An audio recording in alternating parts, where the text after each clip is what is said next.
tema, no sabe ni siquiera a veces quién es sordo, porque quien va caminando por la calle y que no puede escuchar, pues no se nota, ¿no? Diferente a quien trae una muleta de pronto o un bastón.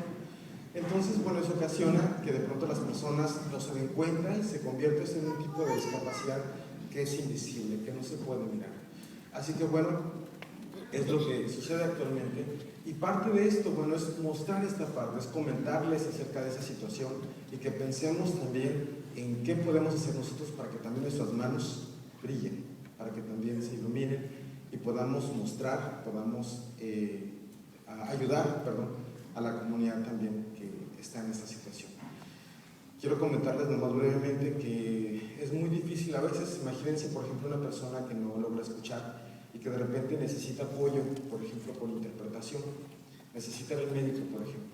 ¿Cómo le hace para ir con el médico y poder entender lo que el doctor está diciendo? ¿Cómo le hace, de repente, si tiene un problema con un papel, con un recibo, por ejemplo, para poder atender, que le expliquen bien? ¿Cómo le hace para poder entender qué es lo que está pasando en el mundo, ¿no? Las noticias?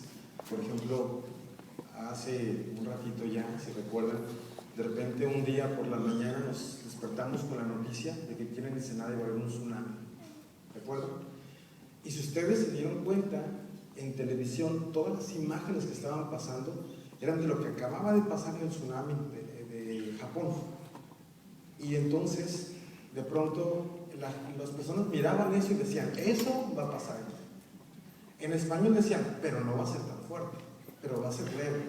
Pero las imágenes, realmente lo que se miraba nada más, mostraba algo muy impactante. Entonces imaginan, por ejemplo, como personas sordas prender la tele y mirar todo eso y que sepan que aquí va a pasar, sin poder entender. Son situaciones que de pronto se dan y que es muy complicado si una persona es sorda y no puede entender. Por eso requiere personas que le apoyen, por ejemplo, intérpretes de lengua de señas.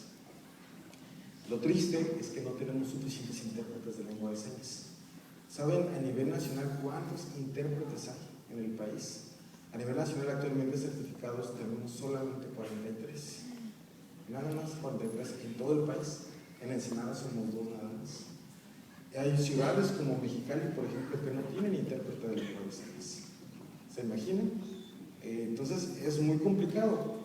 En los eventos grandes a veces igual no utilizan intérpretes porque no piensan normalmente en inclusión. Es muy poco común. De hecho, puedo decirles que los informes de gobierno en Ensenada se interpretan en lengua de señas, pero en otras ciudades no se hace. Aquí en Ensenada sí, pero nada más, en otras no. Entonces es una situación real, es un problema real que tenemos, y la persona que no escucha entonces se enfrenta a todo esto. ¿Cómo le hacen? ¿Cómo le hacen los papás también con sus hijos? Es bien complicado. Quiero decirles que me ha tocado situaciones en donde de repente me pide el sordo que vaya y le ayude a interpretarle para preguntarle a su papá que si lo quiere. ¿Se imaginan?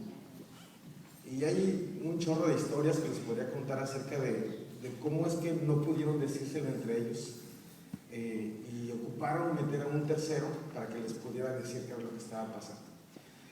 Es una situación real, pero bueno, esto, el objetivo es que aprendamos que también nuestras manos pueden darnos. Continúa.